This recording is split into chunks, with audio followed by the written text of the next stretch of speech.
Prize.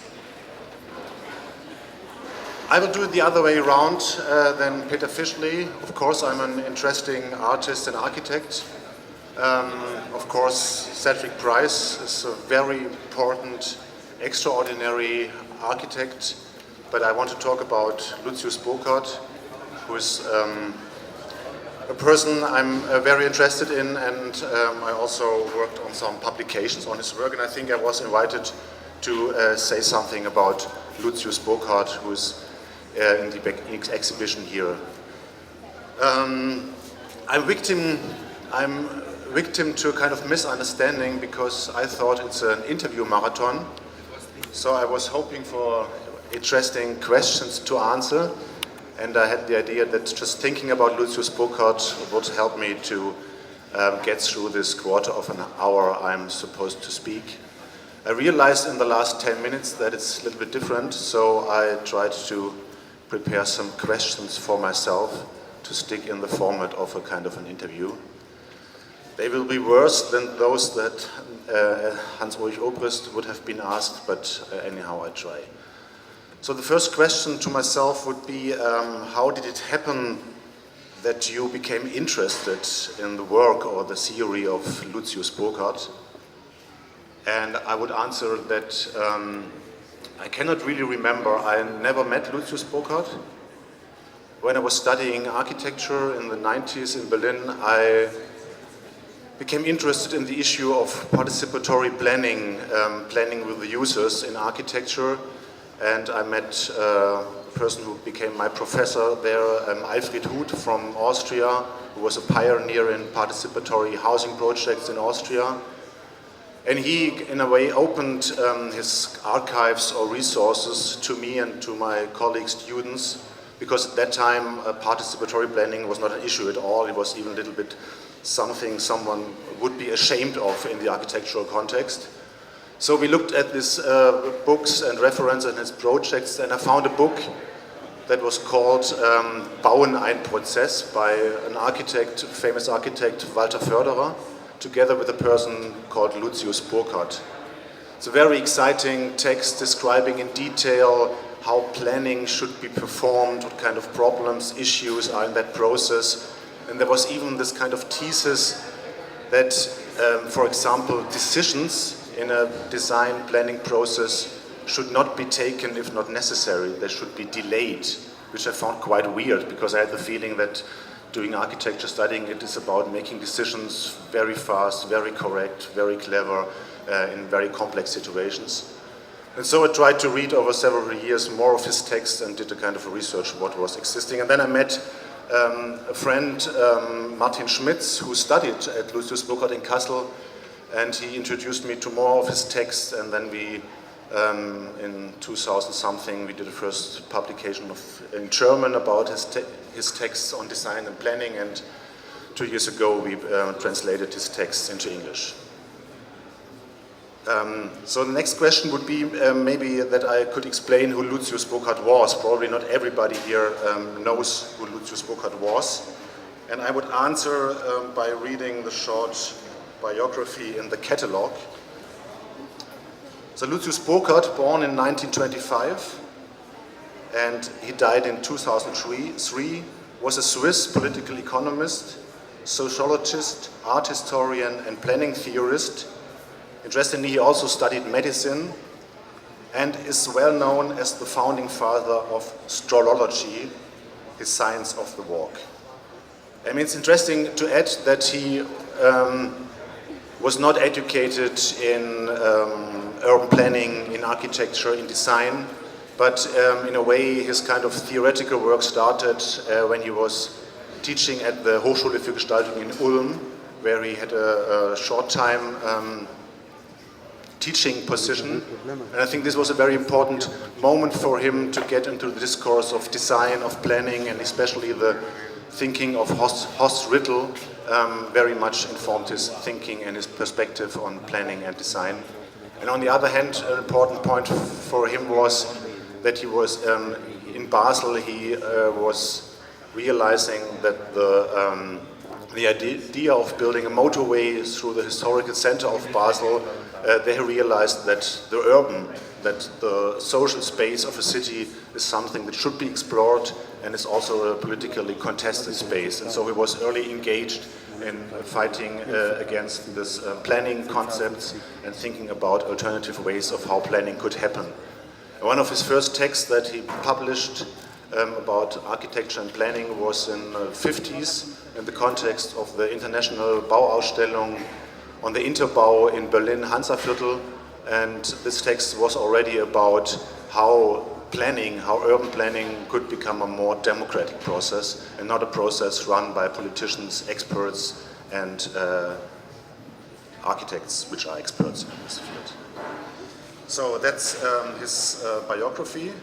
And the next question would be, can you explain the idea of the Serology, which is an important concept of Salutis Pokot and also an issue at this marathon here? Can you explain this concept? My answer would be that I cannot really explain it, and to be honest, I'm not that much interested in Serology as a concept of Salutis Pokot. It's not that I don't like it and that I think would not be interesting. And of course, at the moment, it seems to be a revival, at least a debate in artistic practices about the science of walking or about this method or experience. I think one reason that this concept is more famous and better known than his thinking about design and planning is that it was a concept he developed when teaching. And of course, many of his students kind of experienced him and his theories through that model. And this performance-like lecture idea. And to me, it's more a kind of pedagogical model. It's more a kind of idea how to kind of introduce into a certain perspective on the world, introduce in a certain way of thinking, into thinking as a kind of process, into thinking as something that happens collaboratively.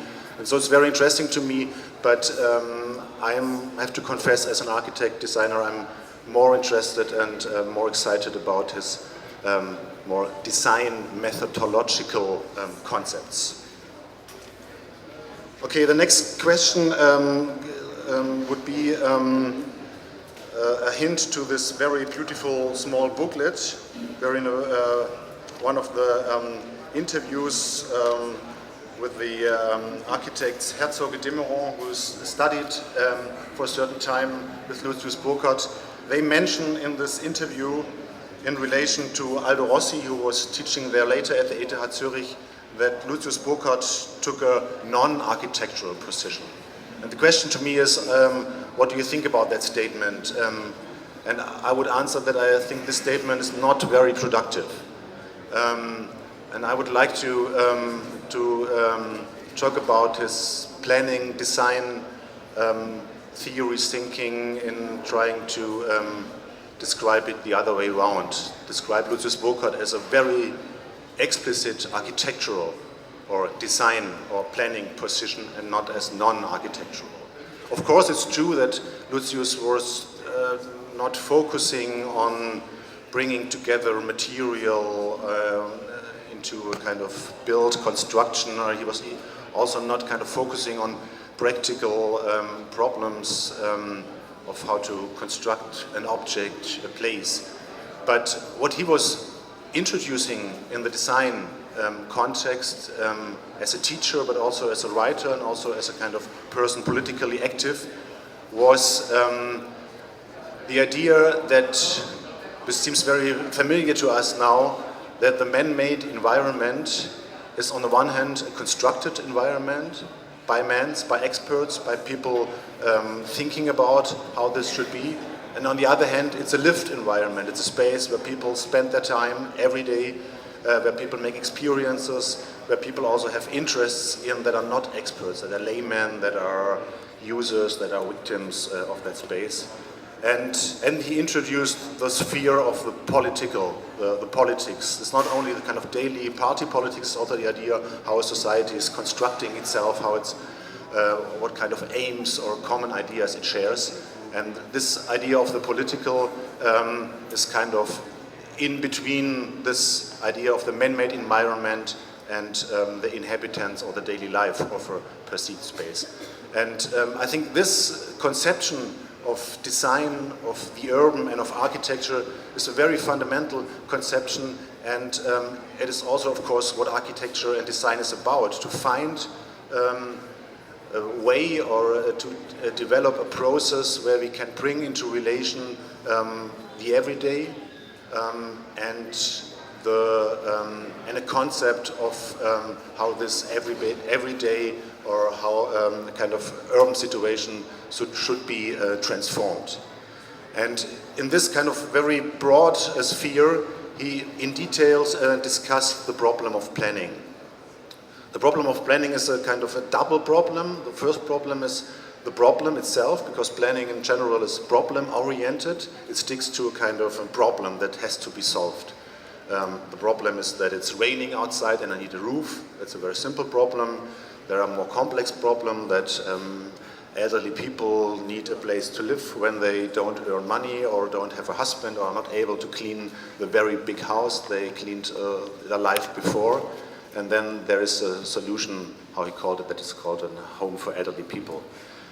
This problem as a kind of basis for architecture design processes was something he took into question very seriously. He realized and he explained in his text that these problems are the first and maybe the most important architectural design decision to find this problem and to define them. They are political definitions, and the design process starts when thinking about a problem, and he was very critical about finding definite, well-working solutions to these kind of problems that are usually formulated in a very wrong way.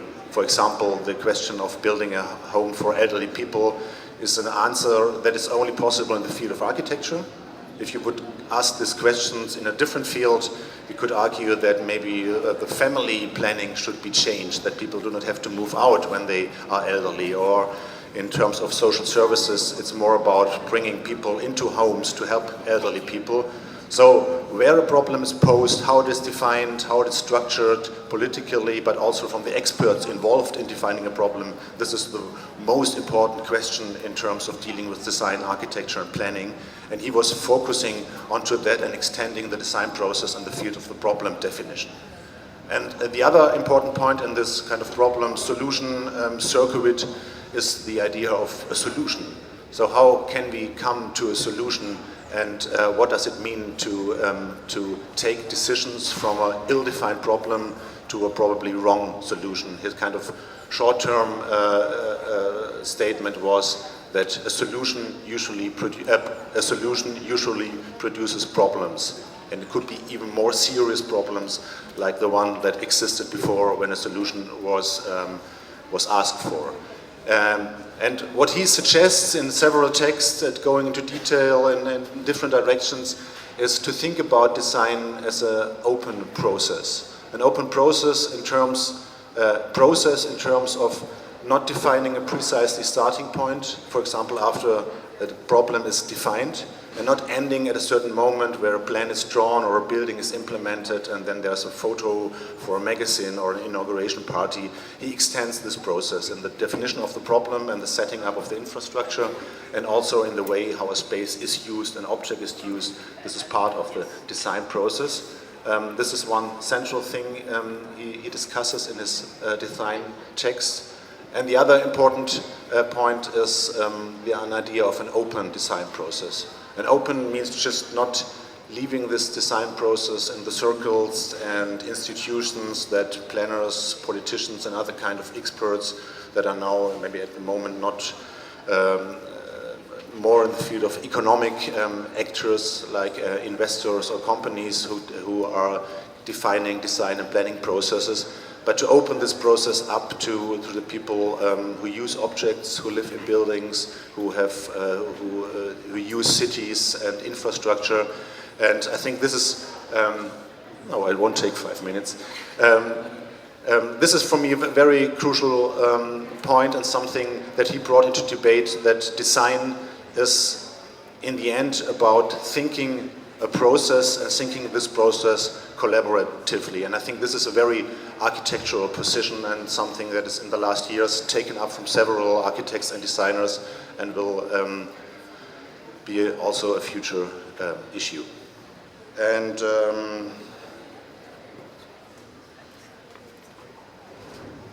I had a last question, but I answered it already. So the last question would be, which of his ideas or theories is the most interesting or important to me? And I think this is the point I wanted to make, that that the self-reflection on design as a process-based practice is not something that is nice to do after closing the office, or something that is nice to do in context of a architectural biennial or an exhibition. Is something that would be nice to have in the offices themselves, in the design and architecture office, and to have the possibility in this kind of daily routines as a designer to rethink the way and also reflect the way how we deal with projects, and what are the configurations set, what are the ways how we deal with it, and how can we define where a project ends or becomes something else. And this is a lesson that Lucius Pokot tries to teach us. Thanks for your patience.